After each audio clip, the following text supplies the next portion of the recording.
전국체전 우슈 종목에서 승부 조작 주장이 제기돼 논란이 일고 있습니다. 전주 덕진 수영장이 보수공사를 위해 또다시 휴장에 들어가면서 이용객들의 불만을 사고 있습니다. 정부가 WTO 협상에서 개발도상국으로 받아왔던 특혜를 주장하지 않기로 하면서 농민들의 반발이 커지고 있습니다. 교육부가 자사고와 외고를 일반고로 일괄 전환하는 방침을 밝혔습니다. 전북교육청은 환영한다는 입장이지만 자사고 측은 또 다른 고교 서열화를 불러올 거라는 입장입니다. 여러분 안녕하십니까? 전국체전 우슈 종목에서 제기된 승부조작 논란, 지난주 이 시간에 전해드렸습니다. 올해 체전에 참여한 현직 심판과 전직 심판이 수년째 실제로 승부 조작이 있었다는 사실을 인정했습니다. 협회 차원에서 이뤄졌다는 진술도 나왔습니다. 경찰이 수사를 검토하고 있습니다. 정원익 기자가 보도합니다. 올해 전국체전 우슈 품새 대회는 3개 부문에서 공동 1위, 1개 부문에서는 공동 3위가 나왔습니다. 동점자가 나오기 힘든 종목인데도 무려 4개 부문에서 같은 점수가 나온 겁니다. 이번 대회에 참여한 현직 심판은 취재진과의 통화에서 승부 조작이 실제로 있었다고 털어놨습니다. 일부 심판들끼리 특정 선수들의 점수를 미리 짜맞췄다는 겁니다. 몇 점에서 몇 점 사이를 줍시다. 이렇게 얘기를 해요. 이제 어느 정도의 커트라인 이렇게 점수들만 얘기를 해주면 그 심판원들이 알아서들 그렇게 해요. 이 같은 일이 수년째 전국체전에서 반복되었다는 사실도 인정했습니다. 일부 심판들이 점수를 짜맞추면 모든 심판의 점수를 볼 수 있는 심판장이 마지막에 순위를 조작하는 방식입니다. 동점자들도 얼마든지 만들 수 있습니다. 심판원들 중에 누군가 하나가 원하는 점수가 아닌, 동점을 만들 점수가 아닌 다른 점수가 나왔을 때 그 심판장이 동점을 나올 수 있는 점수를 주지요.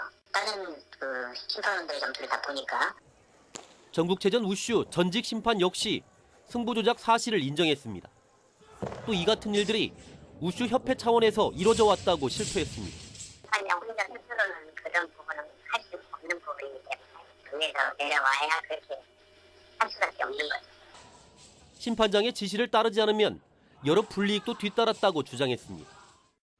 전국체전 전현직 심판들이 잇따라 승부조작 사실을 밝히면서 자료를 확보한 경찰은 수사 검토에 들어갔습니다. JTB 뉴스 정원익입니다. 전주 덕진 수영장이 보수공사 때문에 휴장에 들어갔습니다. 공사 때문에 100일 넘게 문을 닫으니 이용객들의 불만이 이만저만이 아닙니다. 워낙 낡고 오래돼서 거의 해마다 보수공사를 하기 때문에 이럴 바엔 차라리 새로 짓는 게 낫지 않냐, 이런 주장까지 나오고 있습니다. 송창용 기자가 보도합니다. 수영장 앞에 휴장을 알리는 안내문이 붙었습니다. 낡은 배관과 바닥 타일을 교체하고 탈의실 등을 설치하기 위해서입니다. 휴장 기간은 내년 2월 2일까지 무려 102일간입니다. 공사 비용은 14억 원이나 됩니다. 석 달 넘게 이용을 못하게 된 주민들은 불만이 높습니다. 못 가죠. 못 가요. 못 간 게 아쉽죠. 그래서 공사한다고 해서 공사를 그렇게 몇 개월, 2월 달에 묻는 2월 며칠 날 한다고. 덕진 수영장의 휴장은 거의 해마다 되풀이되는 일입니다. 2015년에 75일, 2017년에 30일, 지난해에도 15일간 휴장하고 보수공사를 했습니다. 덕진 수영장의 휴장이 잦은 건 시설이 노후화됐기 때문입니다. 1991년에 준공돼 벌써 30년 가까이 됐고 2008년에는 보일러 시설 폭발 사고까지 발생했습니다. 당시 철거가 결정됐지만 이용객과 일부 정치인의 반발로 재개장하면서 지금과 같은 애물단지가 됐습니다. 겨울만 되면 수리한다고 문을 닫아. 이맘때 닫아갖고 꼭 그 설 세고 꼭 그러더라고 해마다. 처음이 아니에요. 저거 몇 년째 계속 그래. 더 큰 문제는 앞으로도 이 같은 보수 공사를 계속 할 수밖에 없다는 점입니다. 낡은 보일러도 시급히 교체해야 하고 제습기도 설치해야 합니다. 지붕 교체와 단열 보강 등 큰 공사는 비용 때문에 엄두를 내지 못하고 있습니다. 저희는 매년 노후한 시설들을 보수하고 개선하는 공사들을 하고 있습니다만 지금 향후에 더 특별히 관심을 갖고 있는 것은 보일러를 교체하는 것인데 해마다 수억 원의 열세가 들어가는 땜질식 보수를 언제까지 해야 할지 신축과 리모델링 등 근본적인 대책을 고민해야 할 때입니다. JTB 뉴스 홍창용입니다. 정부가 WTO 협상에서 개발도상국으로 받아왔던 특혜를 주장하지 않기로 하면서 농민들의 반발이 커지고 있습니다. 정부는 공익형 직불금을 확대하겠다고 밝혔지만 농민들은 생색내기 수준이라며 농민 월급제 같은 근본적인 대책을 요구하고 있습니다. 하원우 기자입니다. 우리나라가 WTO 개발도상국 지위를 포기했다고 해서 곧바로 우리 농업에 타격이 있는 건 아닙니다. 다음 협상까지는 1995년 우루과이 라운드 기준이 적용되는데 2001년에 시작된 DDA 협상은 10년 넘게 논의가 중단된 상태입니다. 다만 앞으로 WTO 농업 협상이 재개될 경우 관세와 보조금을 현재 수준으로 유지하기 어렵다는 게 문제입니다. 정부는 농업 직불금 제도를 공익형으로 개편할 계획인데 연간 1조 7천억 원 수준인 직불금 규모가 2조 7천억 원까지 올라갈 것으로 보입니다.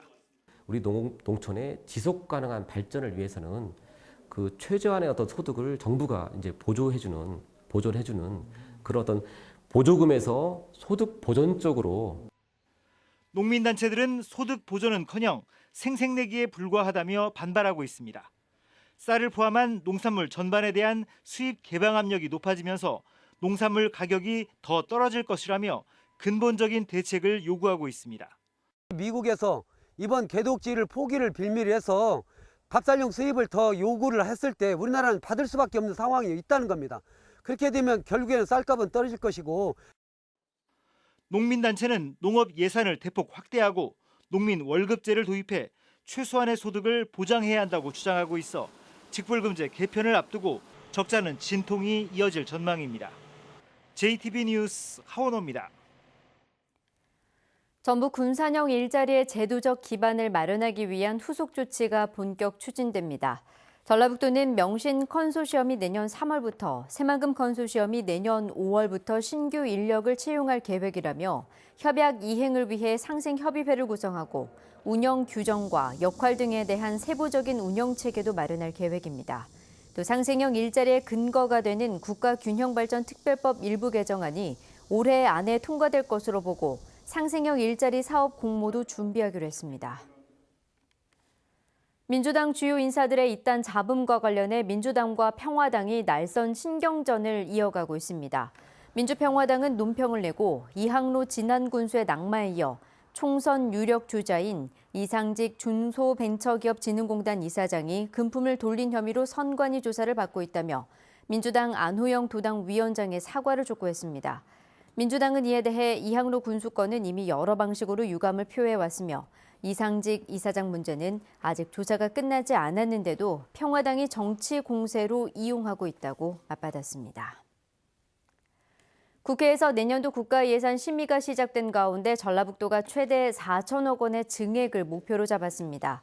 전라북도는 내년도 국가예산 요구액 가운데 정보심사에서 6조 6,600억 원이 반영됐으며 국회 심의 과정에서 4천억 원가량을 추가해 7조 500억 원을 확보한다는 계획입니다. 전라북도는 이를 위해 당초 요구액보다 삭감됐거나 아예 제외된 핵심 사업을 60개로 압축하고 지역 정치권과 공조해 전략적으로 대응하기로 했습니다. 교육부가 2025년에 자사고와 외고를 일반고로 일괄 전환하겠다는 방침을 밝혔습니다. 전북교육청은 늦었지만 환영한다는 입장을 내놓았습니다. 하지만 자사고인 상산고 측은 또 다른 고교 서열화를 불러올 거라는 입장을 보였습니다. 권대성 기자가 보도합니다. 교육부는 그동안 단계적으로 자사고와 외고 등을 일반고로 전환하겠다는 입장이었습니다. 하지만 고교 서열화 해소를 위해 현재 초등학교 4학년이 고교에 입학하는 2025년 일괄 폐지하는 카드를 꺼내들었습니다. 당초 설립 취지와 달리 입시 위주 교육으로 치우친 자사고, 외고, 국제고를 2025년 고교 학점제 도입과 함께 일괄적으로 일반고로 전환하는 방안을 적극 추진하겠습니다. 전북에서는 자사고인 상산고, 공립인 전북 외고가 일반고로 전환될 가능성이 커졌습니다. 전북교육청은 늦었지만 환영한다면서도 교육부의 구체적인 방침이 나오면 논의에 돌입하겠다고 말했습니다. 늦은 감은 있지만 그 결정에 대해서는 환영하는 바고요. 다만 저희는 시행령 개정이 빨리 이루어지고 가시적인 좀 조치가 있어야 그거에 대한 신뢰를 좀 할 수 있을 것 같습니다. 자사고인 상산고 측은 공개적인 입장 표명은 자제했습니다. 다만 일반고 역량 강화 없이 자사고 등을 일반고로 일괄 전환한다면 결국 수도권 중심의 또 다른 고교 서열화를 불러올 가능성이 크다고 비판했습니다. 교육부는 자사고와 외고 폐지를 위해 초중등교육법 시행령에 있는 설립 근거 규정을 삭제하는 절차를 밟을 것으로 보입니다. 이는 국회 동의 없이 가능합니다. 다만 폐지 시기가 다음 정부인 2025년이라는 점에서 다음 정부의 의지에 따라 달라질 수 있다는 예상도 나옵니다. JTB 뉴스 권대성입니다. 전북교육자치시민연대는 전북교육청의 공무 국외 여행 심사가 서면 위주로 진행돼 실효성이 의심된다고 주장했습니다.